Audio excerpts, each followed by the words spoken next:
Can you picture yourself driving through Bowser's castle and shooting a red shell at your own kid and then watching them spin out? Well, this dream can become a reality in 2025. Welcome to the Orlando Real Estate Lifestyle, where we explore the intersection of Orlando real estate and your best life. I'm Phil Kruse. I'm Phil Kruse, here to help you make the most out of your journey in the city beautiful. Look, Orlando is amazing. It's the best city in the US. And one of the biggest reasons for that and for the epic growth we've had over the past few decades is our theme parks. And I'm not here to talk to you about Disney. I'm here to talk to you about Universal Orlando Resorts, specifically Orlando's newest park happens to be coming from them, called Epic Universe. Because of these theme parks, Epic Universe, and because of Walt Disney World and Universal Orlando Resorts, we have an economic driver. We have an engine that has been pushing us for decades and decades. It's helped us be recession proof. It's helped us through and weather COVID. Look, we have Florida's largest airport. Why do you think that is? It's because of the theme parks. We are the most visited city in the entire US, if you include domestic travel, with well over 74 million visitors annually. The most visited city in the US. That's Disney, that's Universal. And look, we're only growing, we're only getting better. Epic Universe is scheduled to open in 2025. Some speculate as early as January. I doubt that's going to be the case. Did you know that when Epic Universe opens, it's going to be larger than both Universal Studios and Universal Islands of Adventure combined? That's how big it is. This is a real threat to Disney's dominance. Well, not really, because Disney's got a whole nother massive area that they're fixing to start work on and open a fifth whole new park, like a new Epcot or a new Magic Kingdom. But let's focus on Universal Epic Universe. We're going to be talking about the different worlds or lands that they have, the rides. It's going to be awesome. Before I get into those details, I am a real estate agent. And one of the main reasons I provide this free information to you is in hopes that when it is your time to make a major real estate decision, you're going to think of me, Phil Kruse. That's Kruse with a K. Or if you're sitting there on a Friday at happy hour, having a beer with your buddy, or drinking a glass of wine with a family member, and they're talking about a real estate problem or a desire or a dream, and it's in Central Florida, tell them about me, Phil Kruse, Kruse with a K. I donate a portion of all of my commissions to charity, either the charity of your choosing or the New Image Youth Center, where I volunteer every Friday during the school year as a mentor. And here during the summer, I'm actually teaching improv classes there at their summer camp. It's super cool. I'd be happy to donate a portion of my commissions on your behalf to either the New Image Youth Center or a charity of your choosing. And I am a listing specialist. I utilize something called the auction effect. I have an entire podcast episode dedicated to that. So you can go on your platform and search my catalog and search for selling your home fast and at the highest price, or some iteration of that, because that is what the auction effect is about. I'm here for you. And since you're there on my podcast platform, give me a 5-star review. It really helps. And subscribe so you can get a notification every Monday when a new podcast episode drops. I drop them every Monday. And share the link with a friend or put on social media. Speaking of which, I'm all over all the social media channels.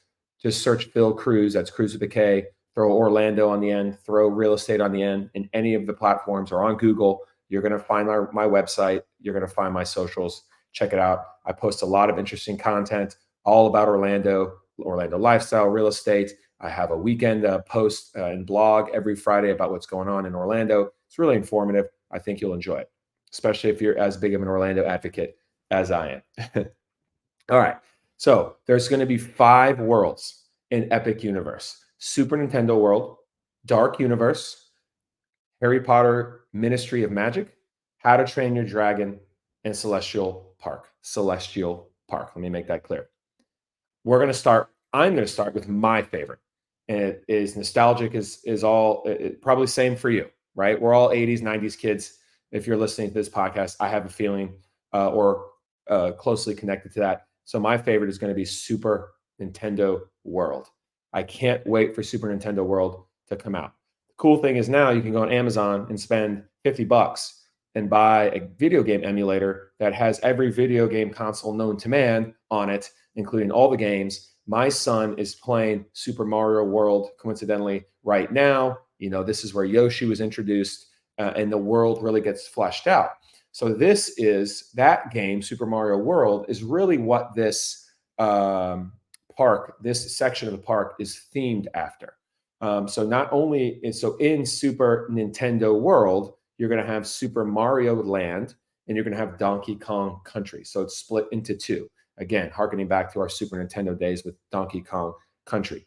When you walk through, so the way its Epic Universe is going to be set up is you walk through what they call portals, or big round gates. So when you walk through the portal to go into Super Nintendo World, you're going to walk into an extremely immersive environment. The designers of this area have built it as the future of immersive experiences. You're going to wear a wristband, and it's going to kind of like at Universal's Volcano Bay, or Tapu Tapu, where you can interact with the different scenes, but it's going to go an extra mile. It's going to keep track of what you do. If you punch a question mark and get coins, it's going to keep track of that. There's going to be little mini games and interactive experiences, and they're actually going to keep your score so that you can then compare your score to other kids and other people at the park. Can you imagine your kids doing that? I can tell you that my 8-year-old son, Enzo, his head would explode, and he would spend his entire time trying to beat whoever out there to collect the most coins. It's going to be so cool.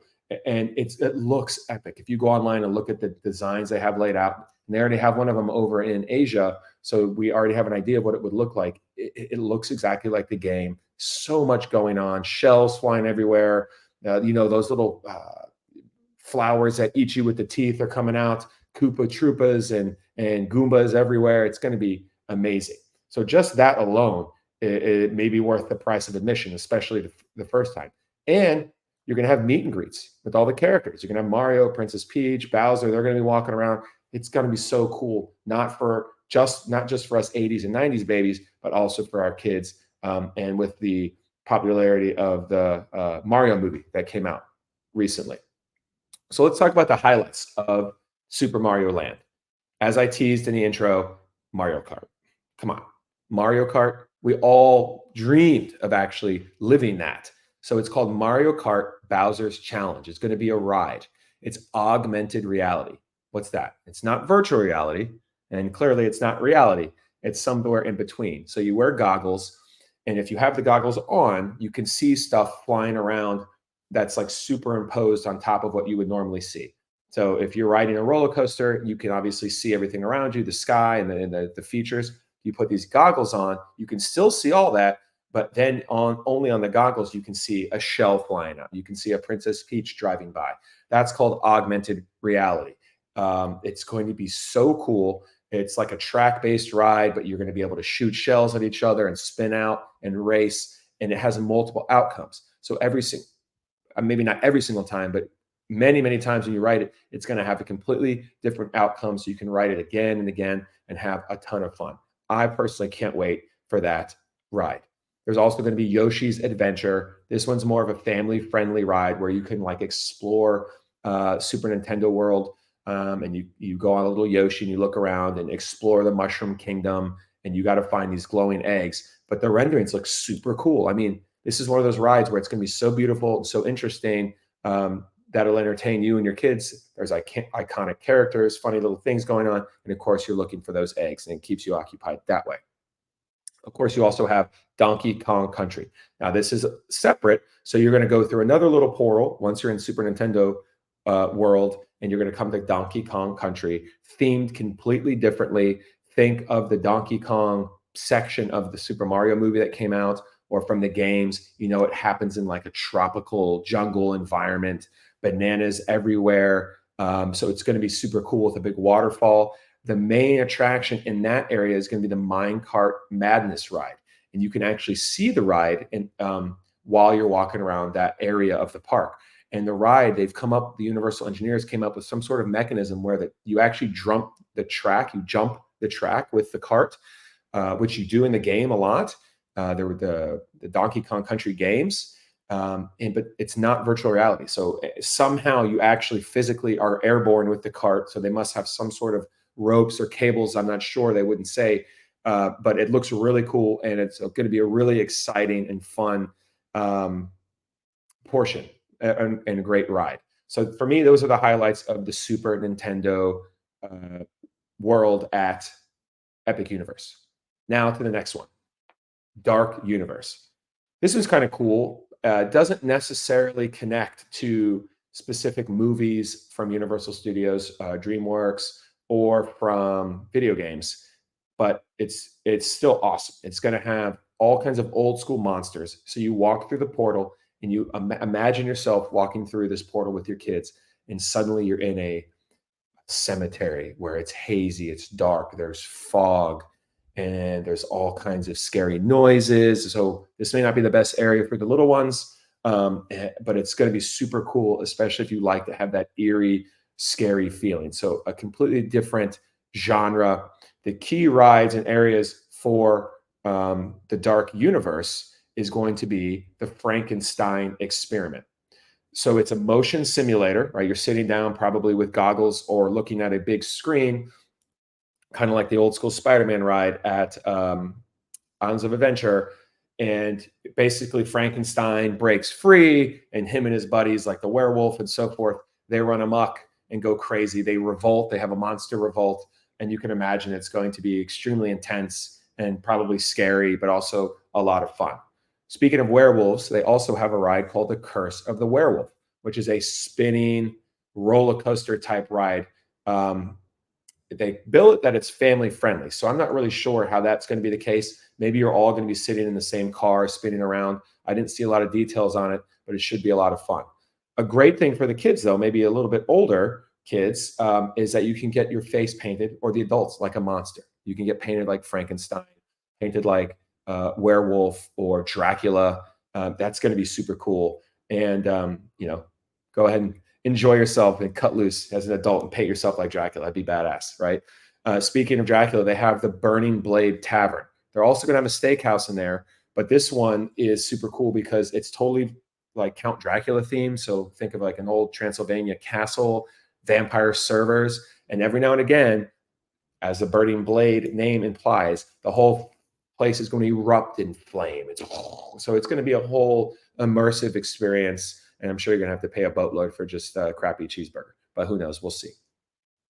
Now, before we get into the rest of the worlds, which is going to include Harry Potter's Ministry of Magic, hook a brother up and subscribe to my podcast. I mentioned it earlier. My podcast is super diverse. It has all kinds of information that is just generally about Orlando, why Orlando is so amazing.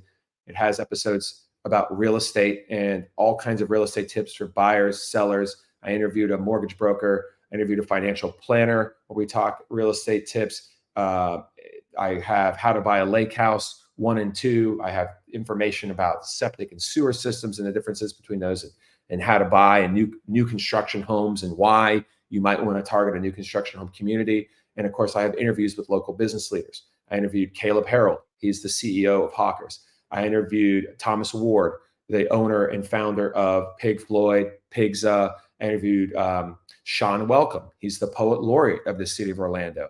I interviewed Chase Connor. He's the owner of Grass-Fed Beef, a local grass-fed beef store that sells pasture-raised eggs and organic local kimchi and all kinds of mold-free coffee, stuff like that. So if you want to learn about Orlando, if you want to learn about real estate, subscribe to my podcast. You never know what you're going to get, but it's going to be some version of those genres.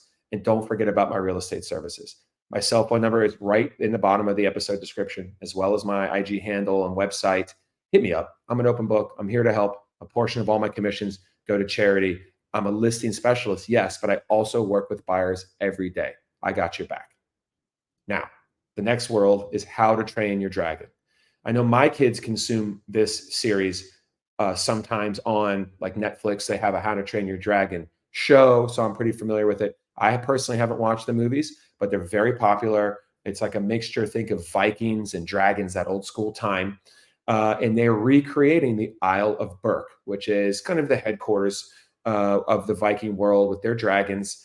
And the theme is really specific. It basically takes place between movies 2 and 3, is how they say it, if you're familiar with the series.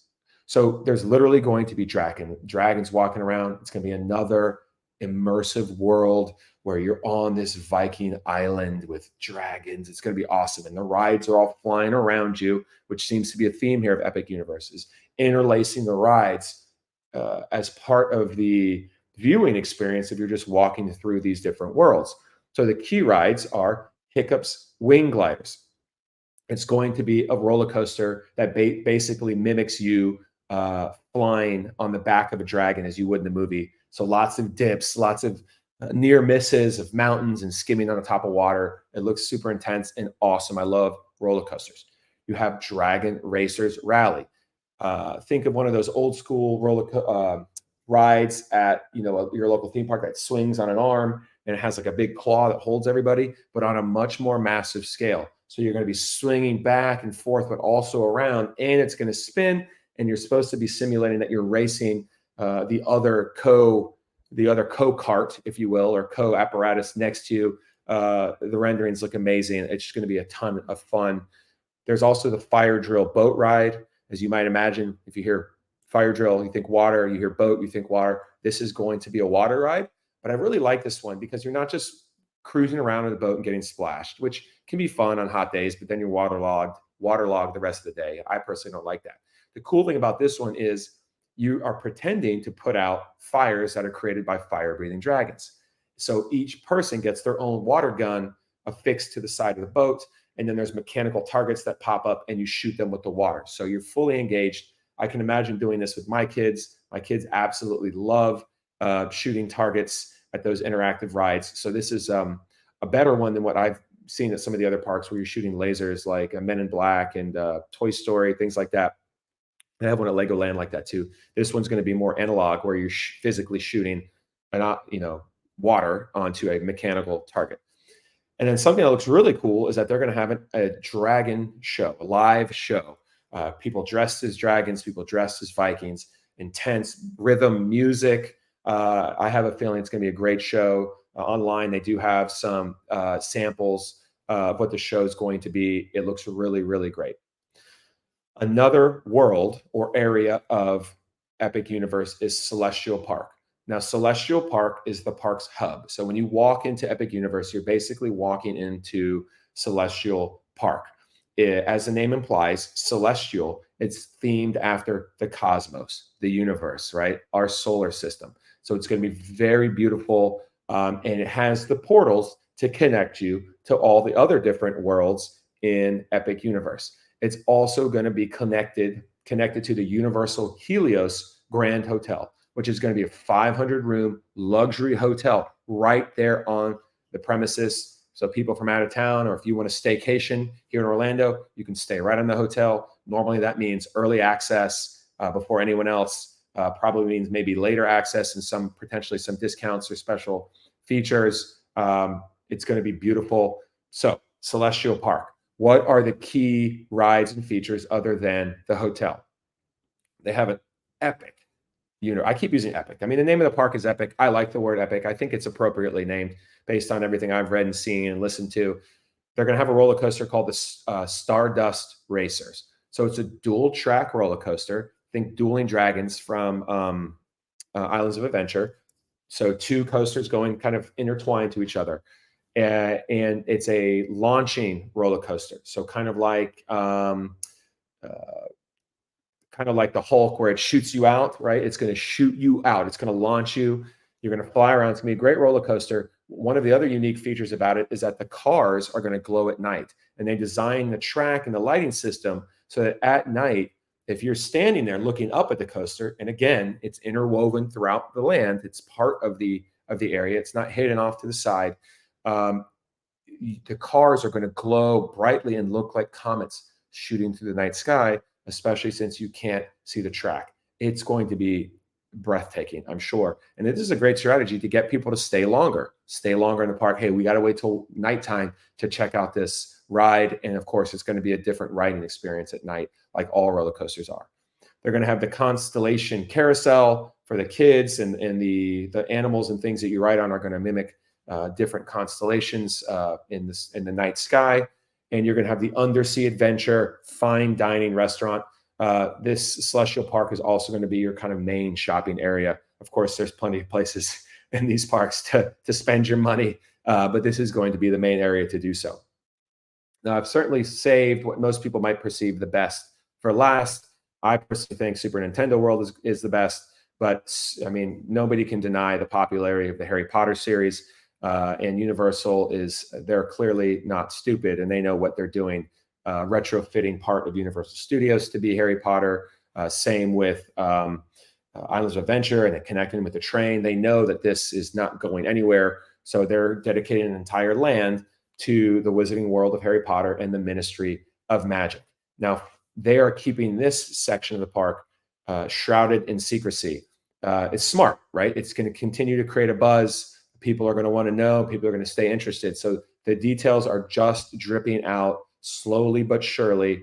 Certainly, we know it's going to mimic the Ministry of Magic drama from the movies. And I'm going to be the first to admit that, I'm not a big Harry Potter guy. I don't know a ton about the Ministry of Magic. I know Hermione ends up working for the Ministry of Magic, and there's all kinds of drama with Voldemort assassinating a leader.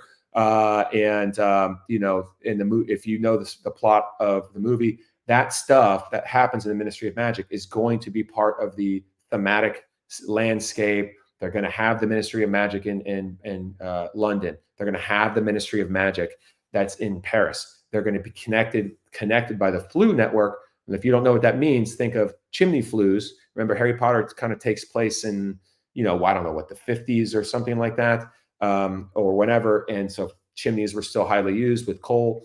So, and there's a Floo network that, the magic, the wizards and witches can jump in and use the Floo networks going through the fireplaces. They're going to have that all interwoven throughout the park. It's going to be one of the ways you get around the Ministry of Magic world is through the Floo network. So there's a lot of speculation, but rumors and these people that are park nuts, they know everything about it. So they're flying drones, they're interviewing people. One of the only rides that we know for sure is coming is we don't have a name yet, but it's going to be like the crazy elevator ride is what I'm going to call it. So in the movies, the Ministry of Magic, the elevators are a thing. They go up, down, left, right, all over the place really fast. Again, left, right. So you can do anything you want with these elevators. So they're going to have an elevator ride that mimics one of the scenes of the movie. There's going to be at least one Harry Potter live show. You better believe that's going to be extraordinary. And when the park opens, they've already stated that they're going to open a portion of the Harry Potter world first, and then they're going to expand and add on to it. They're also going to expand and add on to Celestial Park. So to make it clear, when the park opens, it's not going to be 100% complete because those expansions are going to happen. When the Ministry of Magic expands, you can expect a second ride. You can expect a food hall dining experience. These are the rumors anyway.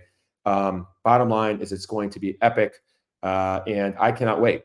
I certainly can't wait to do the Mario Kart ride and take my kids to these different interactive scenes. Can you imagine doing that with your kids? God, it's going to be so much fun.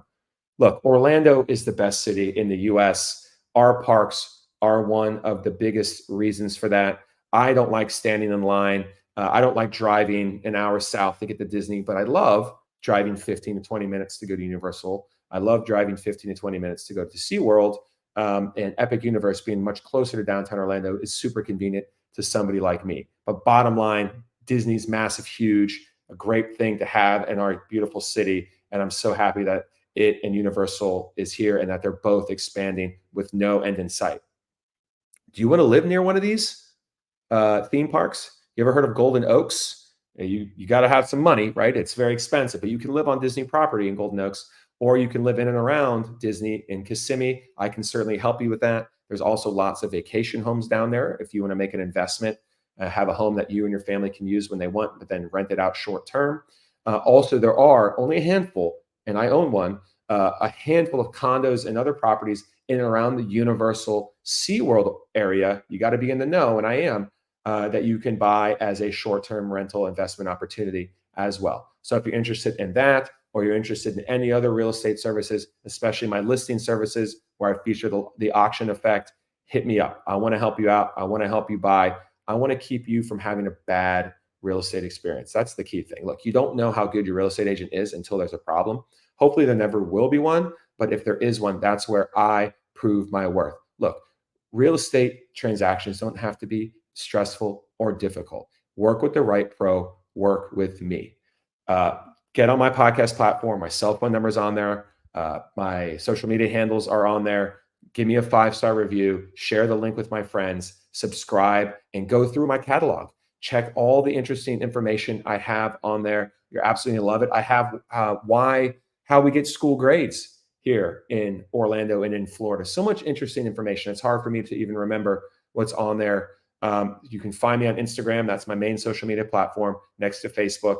Go on either one, search Phil Kruse. That's Kruse with a K. Throw Orlando, throw real estate. You're going to find me.